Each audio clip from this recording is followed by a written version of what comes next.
All right, in this section, we're going to talk about openings that work in today's market. And you know, the old style openings just don't work anymore. It was, as I said before, the classic, good morning, sir or madam, I'm with Acme, whatever. And I'd like to show you our products.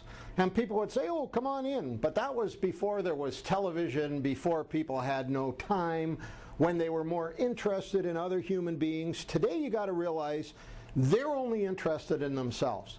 They have very little time, and they have no interest in you when you get there. So knowing all that, let's take a look at openings and how to use them that will actually get you in. Now, the first thing I wanted to say is that you need to have a reason for being there. The days of walking down the street and just saying, hello, I was in the neighborhood, those are over. You should have a reason why you are there. For example, your company might be making a special offer for a certain neighborhood for a reason.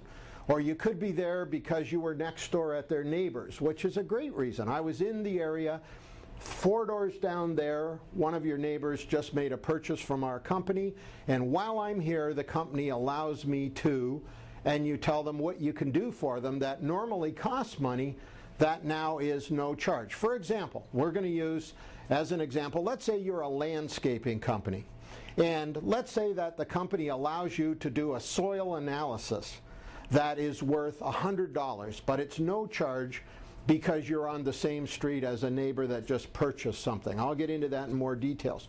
But you have to have a reason for being there. Now the other thing is, when you're going door to door today, make sure if you sell a fairly expensive product that you go when people are likely to be home, which in my opinion is from when the school buses have dropped kids off to dark. Okay, now and Saturdays and Sundays. Now if you go from 9 to 5, Monday to Friday, they're probably not going to be there. A lot less people are going to be there, let's put it that way. So you want to make sure you're using these openings at the right time. Another thing is, decide what neighborhood your typical customer lives in and go there. Like if you're selling a product that appeals to young married couples, there's neighborhoods that are mostly young married couples. If you have a product that appeals to seniors, there's neighborhoods that have seniors. And that can vary your results a lot. For instance, if you sell pre-need burial, there's a lot more chance that seniors will be interested than young married couples. So you want to make sure you're prospecting, you select your neighborhood properly, you have a good reason to be there. Now, I want to say that make sure you try a lot of different approaches and that you keep track of which ones work and you vary them so that they don't sound canned, because one of the biggest things you have to do to be successful in door-to-door sales is to sound excited. And if you've just said the same thing 50 times, it's a lot harder to sound excited. So vary it, have a little bit of fun with it, and so on. Now, but keep track of which ones work too, so that you can use the more successful ones more frequently. And your career in door-to-door sales is constantly upgrading. Like something works, you try a little variation, you either work on that. And you know, the people that don't make it in door-to-door sales are the people that took one script and used it until they got bored and quit.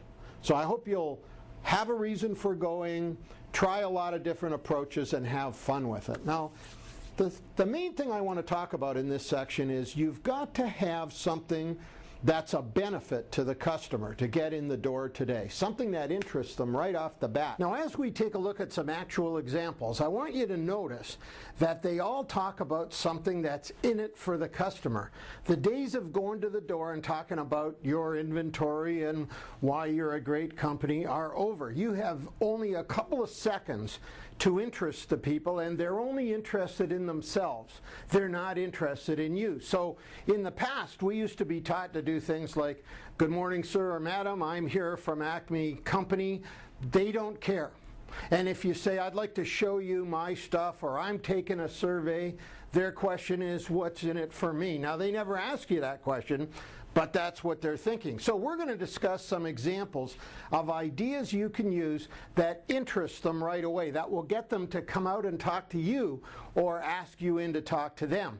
Now, the easiest example to use, if you sell something door to door where you can see something on the outside of their home, you are in a very good position. Let me give you an example. Let's say you sell roofing, and you could be driving by and you could say, hello there, this is Carl from Acme Roofing. The reason I stopped by, sir, is I noticed that the flashing is pulling away from your chimney. I was down the street at your neighbor's, and as I drove by, I couldn't help but notice, you know, being in the business, we're always looking for things like that, and I noticed the flashing is pulling away from the chimney. Has it started to cause a leak in the roof yet? Now, it would be very easy for you to get them to come on out for a minute and just take a look at that flashing and tell me what you think. And if you got them to come out and look at that flashing, you know, you got a good chance to interest them. Like, so have you had anything done about that? Like, have you ever covered